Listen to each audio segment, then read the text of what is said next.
Wasyatul Mustafa sudah sering kita katakan, Al Mustafa itu artinya adalah orang yang terpilih. Jadi kalau kita sering dengar Al Mustafa itu artinya orang yang terpilih.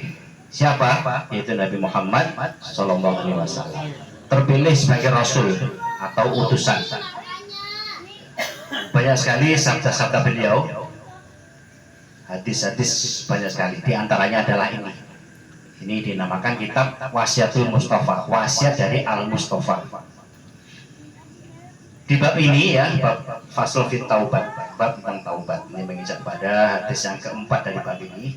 Ya Ali, wahai Ali, sebagaimana biasa, innallaha, sesungguhnya Allah, la yastahyi, tidak malu atau tidak segan-segan, min adzabi ghaniyin syari'in, apa?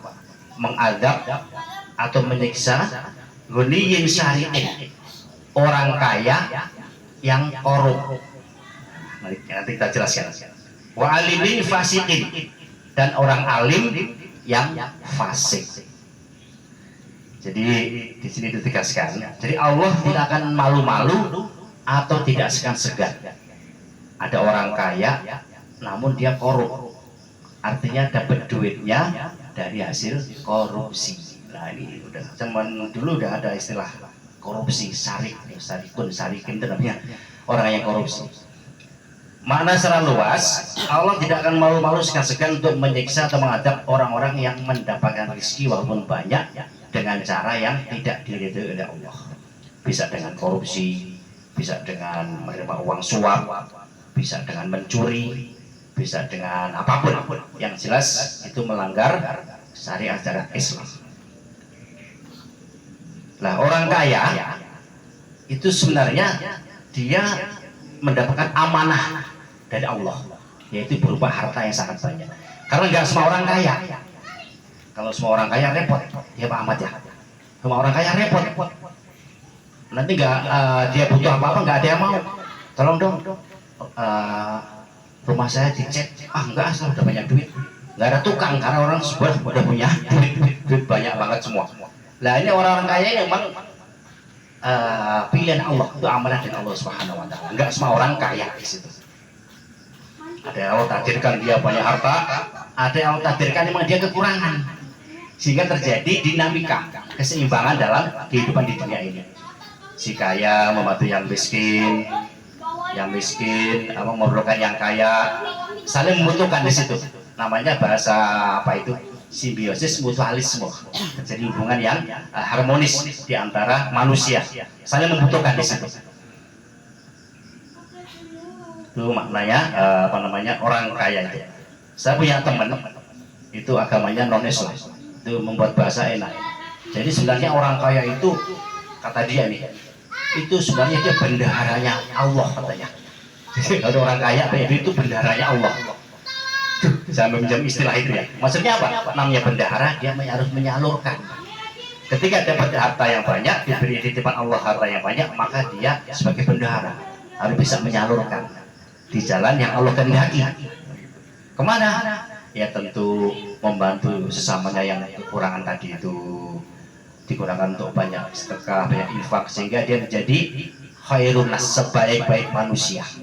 Arfa'uhum linnas. Jadi sebaik-baik manusia itu adalah orang yang punya manfaat bagi orang lain. Di antaranya adalah dengan kelebihan harta yang dimiliki. Orang punya harta banyak, berarti dia ini bendaharanya Allah nih, maka dia harus menjadi khairun nas anfa'uhum linnas. Yaitu sebaik-baik manusia adalah orang yang memberi manfaat kepada orang lain dengan hartanya. Kalau Allah kasih ilmu yang banyak, maka dia dengan ilmunya manfaat.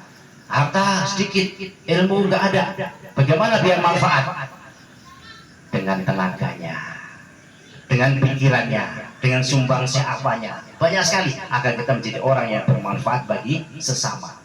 Allah tegaskan khairun nas, sebaik manusia, dia punya manfaat. Kalau orang nggak punya manfaat bagi orang lain, maka dia nggak sebaik manusia. Kalau orang malah bikin repot orang lain, seburuk-buruk manusia, kan gitu analognya. Kalau sebaik manusia adalah orang yang punya manfaat bagi orang lain, berarti seburuk manusia adalah orang yang selalu bikin repot orang lain. Orang lain selalu nggak aman. Nah, itu namanya seburuk-buruk manusia. Kita berlomba-lomba dalam kebaikan agar menjadi orang yang sebaik-baik manusia, sebaik-baik orang itu. Itu ajaran Rasulullah Shallallahu Alaihi Wasallam. Jadi Allah tidak akan malu nih menyiksa atau menganggap orang kaya namun korup, yang mana hartanya kayaknya didapatkan dengan cara yang haram, itu maksudnya.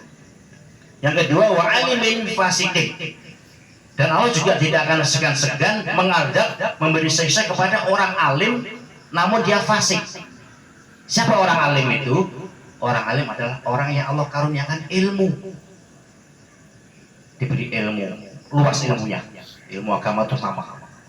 Itu alim namanya. Ulama adalah orang alim, orang yang diberi ilmu. Nah, ilmu itu bisa sedikit bisa banyak ya. Ulama juga ada ulama kelas tinggi, ada ulama kelas kampung juga ada ya. Kalau kita mau kelas kampung lah, nggak apa-apa dah.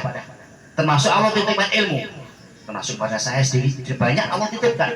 Bahkan ilmu itu Allah berikan bisa dengan cara nggak diduga-duga. Ini namanya ilmu laduni ya. Mungkin pernah dengar ilmu laduni. Apa ilmu laduni? Itu ilmu yang tanpa belajar atau belajar sedikit dapatnya banyak. Itu namanya ilmu laduni. Ada orang itu Allah pilihan Allah pilih, Allah tetapkan dia sebagai orang alim, Allah berikan ilmu padanya sehingga dia mengajar, dia menyampaikan ilmunya Allah. Itu sudah pilihan Allah.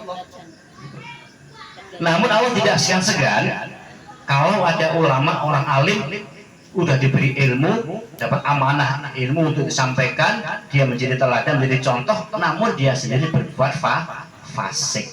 Apa itu fasik? Fasik itu adalah perbuatan-perbuatan yang menyimpang dari agama.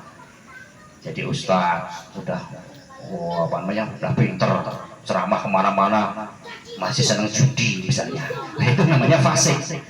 Senang mancing taruhan misalnya, nah, itu termasuk fasik. Kalau jadi ustaz sudah jadi panutan, udah naik panggung ustaz tadi ya. Saya pernah ngomong ke ustaz tadi Supriyadi ini ustaz muda kita. Kalau udah naik mimbar, khutbah, ceramah, itu masyarakat menyoroti. Hati-hati. Salah sedikit aja akan terjadi penilaian yang macam-macam. Tuh, kalau udah naik panggung hati-hati. Masih muda saya sarankan. Karena kita nggak bisa kontrol kadang gitu ya. Ya mana emang manusia khilaf. Nah kalau berlarut-larut, udah kalau titipkan ilmu, dia menjadi panutan, teladan, namun dia masih belum mampu menahan hawa nafsunya, masih berbuat fasik, masih senang judi, masih senang minuman keras. Yang umum saja itu nggak boleh, apalagi dia seorang alim. Seharusnya dia beri contoh yang baik. Nah, itu Allah tidak akan segan-segan memberi adab. Udah pasti Allah ingatkan, Allah tegur, Allah ingatkan, udah pasti. Namun dia bandel terus saja, maka adab itu tidak segan-segan akan Allah timpakan pada orang alim tersebut. Jadi ini peringatan ya. Sesungguhnya Allah tidak malu-malu atau tidak segan-segan memberi adab atau siksa kepada orang kaya yang korup pertama, yang kedua pada orang alim, yaitu orang yang diberikan Allah ilmu namun dia tetap berbuat fasik. Orang umum kan bahasa apa STMJ, Pak Robi ya. Apa STMJ itu? Sholat terus, maksiat jalan. Sholat terus, maksiat tetap jalan. Itu namanya STMJ. Apa Bu? Ya, ini namanya ini taklim ya. Jadi ini untuk saling mengingatkan ya kepada diri kita sendiri, untuk kita semuanya. Kita diingatkan oleh kitab ini. Hati-hati dengan yang apa fasik gitu. Jangan sampai STMJ. Sholat terus maksiat jalan. Yang sholat saja masih bisa maksiat, apalagi nggak sholat kan gitu. Nah, ustaz aja masih bisa maksiat, apalagi yang bukan ustaz. Semua punya potensi, punya peluang untuk baik atau tidak baik. Semua adalah pilihan kita. Gitu. Karena itu dengan adanya majelis taklim kita diingatkan, yuk kita berlomba-lomba untuk menjadi khairun nas anfa'uhum linnas. Sebaik-baik manusia adalah orang yang punya manfaat bagi orang lain. Selalu peduli, selalu terpikir, melihat kanan kiri, lihat teman, lihat apa tuh, kayaknya ini apa yang bisa kita bantu semampu kita. Itu namanya orang yang ingin menjadi sebaik-baik manusia, sebagaimana yang Allah dan Rasul perintahkan di situ. Orang Islam banyak ya orang menjalankan rukun Islam, sholat, puasa, rajin, ke masjidnya rajin. Namun praktek kehidupan sehari-harinya dan pergaulan interaksi sosial tidak menjadi panutan. Nggak ada kebutuhan orang yang bakhil, malah begini, padahal dia rajin. Nah itu ada seperti itu. Ini untuk ibrah bahwa ibadah kita ini harus punya dampak terhadap dampak sosial. Kita puasa dilatih untuk merasakan. Kita berpuasa lapar. Bagaimana ya orang yang nih kita lapar cuma pagi sampai sore, maghrib udah berbuka makan, ya amat enak. Kalau orang yang miskin nggak punya duit, nggak punya makanan, setiap hari lapar terus. Nah kita dilatih untuk peka hati kita. Bagaimana si fulan dia lagi sakit, nggak punya duit, apalagi begini. Maka kita berupaya untuk membantu. Itu maknanya puasa. Sholat untuk membersihkan diri kita. Kita dilatih dengan sholat, maka ukhuwah terjaga. Terus saling peduli dengan sesama muslim, saling memperhatikan dan lain sebagainya. Jadi semua ibadah itu muaranya adalah bagaimana hablum minanas kita. Ya, kalau hablum minallah itu hubungan kita dengan Allah. Kalau hablum minanas hubungan antar manusia.